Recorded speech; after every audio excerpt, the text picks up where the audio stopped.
বাড়ি থেকে আসমানি বের হয়ে অনেককে গাড়িতে বসিয়ে দিয়ে আবার ভিতরে ঢুকে পড়ল। রান্নাঘরে একপাশে পরপর তিনটে পেট্রোলের বোতল সাজানো, বেশ ভারী, কোনো রকম তুলে নিয়ে উপরে করিডোরে চলে গেল। তারপরে প্রত্যেকটা ঘরে পরপর কয়েকবার আপ ডাউন করে পেট্রোলগুলো ছড়িয়ে দিল। মুখশ্রী একটা গম্ভীর ভাব, যেন কেউ কথা বলার সাহস পাবে না। শেষ একটা বোতল নিয়ে আসমানি বাড়ি থেকে বেরিয়ে আসলো।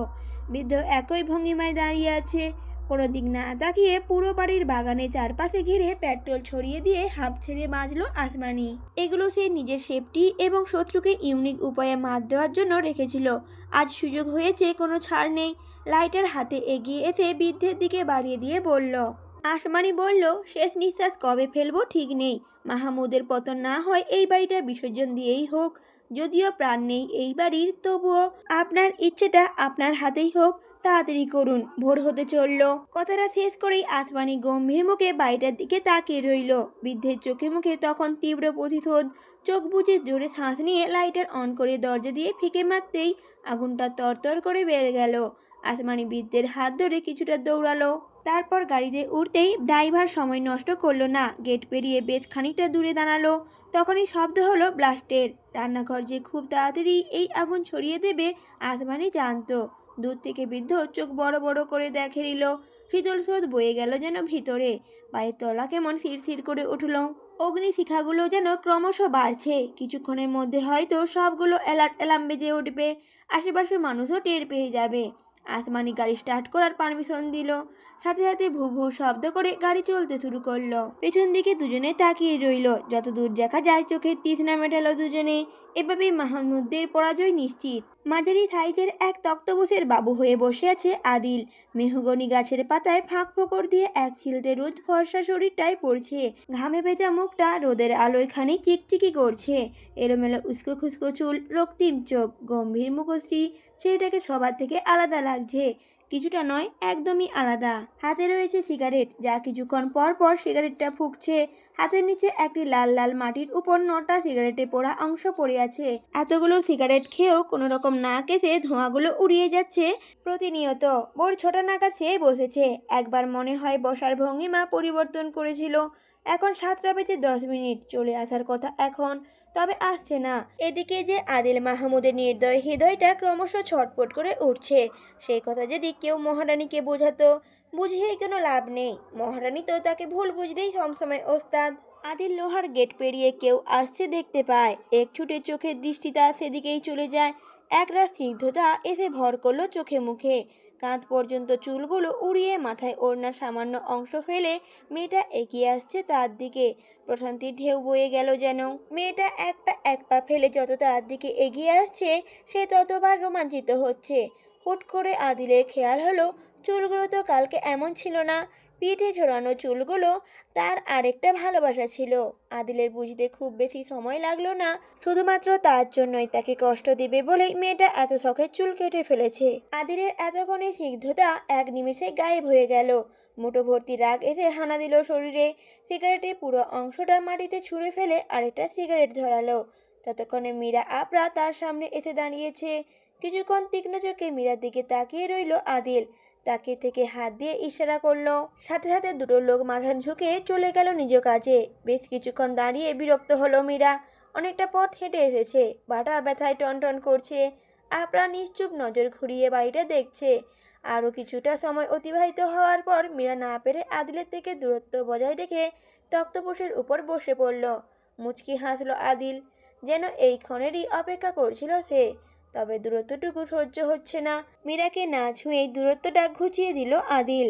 আপরাকে উদ্দেশ্য করে বলে উঠল আদিল, দুজনকে বেশ মানিয়েছে না? আপরা প্রতি উত্তরে বলে উঠল, হ্যাঁ, বানরের পাশে মুক্তোর মালা। উত্তরটা দিয়ে আপরা চটজলদি নিজেও আদিলের পাশে বসে পড়ল। অচেনা কেউ দেখলে সুসম্পর্কের প্রতীক হিসেবে বাহবাও দিবে হয়তো। ঘরের খবর কয়জনই বা জানে। আপরা বিদ্রুপ কণ্ঠস্বর আদিল গায়ে মাখল না। মুচকি হেসে বলে উঠল, বানরের গলায় যখন মুক্তোর মালাটা থাকবে, তখন বানর নিজেকে অত্যন্ত উচ্ছ্বসিত মনে করবে। মালাটাকে এমনভাবে আঁকড়ে ধরবে, এই মালা যেন কেউ ছিনে নিতে না পারে। নিত্য যত্ন নেবে, পরম আনন্দে আগলে রাখবে। কোনোদিনও যেন এই রাজত্ব নিজের থেকে ছুটে না যায়, সেদিকে খেয়াল রাখবে। এক্ষেত্রে নিজেকে বানরের জায়গায় প্রতিস্থাপন করতে ক্ষতি নেই। আমার আবার মান অপমান বোধ খুবই কম, একটু নির্লজ্জও বটে। আমি কিন্তু মুত্তর মানাটাকে খুব আগলে রাখবো, একদম বুকের খাঁচায় আটকে রাখবো। কষ্ট দিলে খুব যত্ন নিয়েই দেব, আদর করলেও যত্ন নিয়েই করব। মুখে বেশ হাসি, যোগ্য জবাব দিতে পেরে বেশ আনন্দিত। মিনিটখানে চুপ থেকে আবারও বলল আদিল, অসুন্দরকে গোছগাছ করে রাখলেও মানানসই হয়ে যায়, সেখানে আপনার বন্ধু আমাকে মানিয়ে নিতে পারবে না, আমিও না হয় মানানসই হয়েই রইলাম। কথাটা শুনেই বিরক্ত দৃষ্টিতে চোখ মেলালো মীরা। কথাগুলো তার সহ্য হচ্ছে না, একদমই হচ্ছে না। তাই গম্ভীর কণ্ঠে বলে উঠল মীরা, কি জন্য এত জরুরি তলব? ধাক্কায় মরিনি বলেই কি মারতে এনেছেন? তো এত নাটকের কি আছে? একটা বুলেটই তো যথেষ্ট। প্রতি উত্তরে আদিল কোনো জবাব দিল না। তক্তপোষ থেকে উঠে দাঁড়িয়ে হনহন করে বাড়ির মধ্যে চলে গেল। মুখশ্রীতে রাগ খেলা করছে। আপরা মীরা ভ্রু কুঁচকে সেদিকেই তাকিয়ে আছে।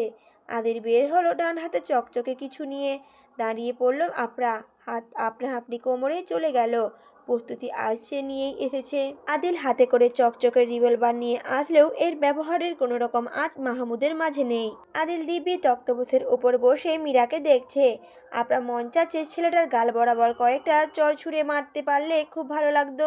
তবে সে প্রতিপক্ষের হামলার দিকে তাকিয়ে থাকে, নতুবা এক পা এগোনো তার পক্ষে সম্ভব নয়। আদিল মীরার দিকে দৃষ্টি ফিরিয়ে অদ্ভুত ভঙ্গিমায় শরীর দুলিয়ে হাসল। আকস্মিক প্রশ্ন করে বসলো, আপনাদের মনে কোনো রকম প্রশ্ন নেই? আদিলের কথাটা শুনেই মীরা তক্তপোষে পা তুলে বসে খানিকটা ঝিমিয়ে নিল। বড্ড ঘুম পাচ্ছে তার। নরম সুরে শুধালো, মানুষের অঙ্গ নিয়ে কেন খেলছেন? অতি উত্তরে আদিল বলে উঠল, খেলছি কই, আমি তো মরা মানুষের অঙ্গ কাজে লাগাচ্ছি। আদিলের হেয়ালি কথা শুনে আপরা ও মীরার শরীর যেন জ্বলে উঠল। তাতে দাঁত চেপে আপরা বলল, এসব নাটক অন্যদের সামনে দেখাবেন। আপনার কথা শুনে এক পলক আপনাকে দেখে গা ঝাড়া দেয় আদিল, যেন আপনার কথাটিকে সম্পূর্ণ অগ্রাহ্য করল। বিজ্ঞপ্তির মতো বলল আদিল, একটি মৃতদেহের অঙ্গ প্রতিস্থাপন করে আটজনের জীবন বাঁচানো যেতে পারে। আমি তো জীবন বাঁচাচ্ছি, দোষের কিছুই করছি না। তখন মীরা বলে উঠল, মানুষ মেরে মানুষ বাঁচানো, চুরি করে ধরা না পড়লে কিসের চোর? ব্যাপারটা এমন নয়। মীরার নরম কণ্ঠস্বর। আদিল হেসে উঠল। মেয়েটা চাইছে গলা ছড়িয়ে কথা বলতে, তবে পারছে না, শুধুমাত্র তার সামনে বসে আছে বলে। এই যে তার জন্য কতটা যে জয়ের, তা কি মেয়েটা জানে?